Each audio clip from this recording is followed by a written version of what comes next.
Joining us is US legal analyst Eric Guster. Very good morning to you. Now, of course, lots of people saying, of course, this didn't happen, including some officials and previous officials. Is it completely unlikely? I believe it's highly unlikely. It appears that Donald Trump is trying to create the conversation around, get it away from Russia and its ties to Russia. But if it did happen, and let's talk about if it did. If this happened, that meant that the Judicial Department had enough evidence on him to get a warrant.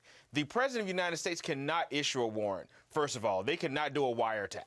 So therefore, it had to come from the Judicial Department, which James Comey is coming out and saying, this didn't happen. This is not true. You had this guy, Jon Favreau, who was a former speechwriter for Obama, saying people need to be careful here.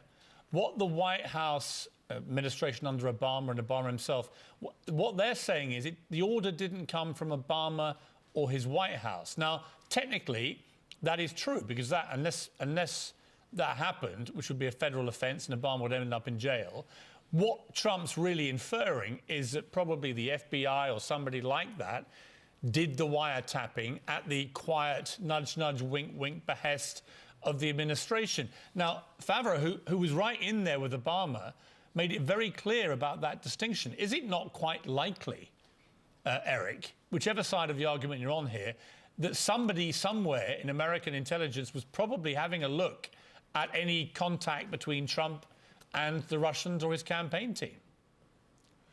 I don't doubt for 1 second that they were taking a look, because there were different paths to the Russians that the Trump campaign was making. For example, the ambassador to Russia, he was at the GOP convention meeting with different people. And this is a guy who was clearly on the radar of the FBI and the CIA. So they want to know what his moves are, who he's talking to, etc.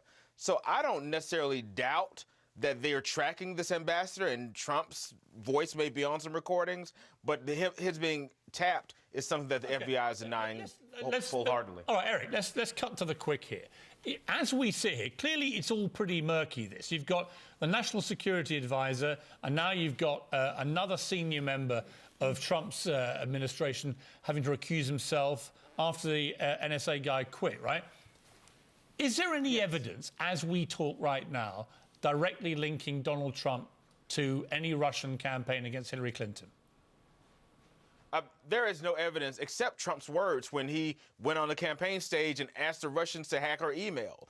But there is no direct link that I know of to Donald Trump to Russian intelligence. OK, so where are we with... Look, every day there's a new twist on the Russian scandal. But if in the end there is no direct evidence that emerges, presumably everyone eventually moves on, do they? I believe people will eventually move on, but there are still pages being turned, Piers, on this. You have all of his advisors, his son-in-law meeting the Russians, his attorney general, Jeff Sessions, who met the Russian ambassador and lied about it in Congress under oath. Those things are being led back to Trump because Trump is in charge of all these people, all of his advisors. They're the ones who are meeting them and lying about it.